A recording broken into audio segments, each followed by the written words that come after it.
నమస్కారం ఘంటారావానికి స్వాగతం. ముందుగా ప్రధానాంశాలు. విజయవాడ శివారు కండ్రిగ వద్ద రోడ్డుపై భారీగా వరద, సింగ్నగర్ పైపుల్ రోడ్డు జలమయం.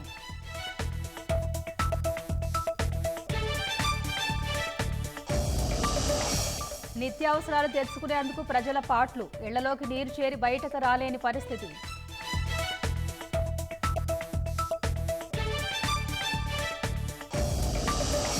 తాడేపల్లిలో ముంపునకు గురైన ఇళ్లను పరిశీలించిన లోకేష్, ప్రభుత్వం అండగా ఉంటుందని బాధితులకు భరోసా.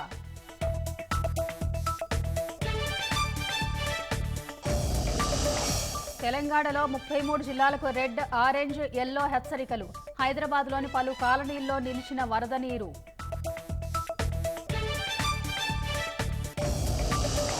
వరంగల్ జిల్లా కాజీపేట సమీపంలో దెబ్బతిన్న రైల్వే ట్రాక్. హైదరాబాద్, విజయవాడ మధ్య పలు రైళ్లు రద్దు.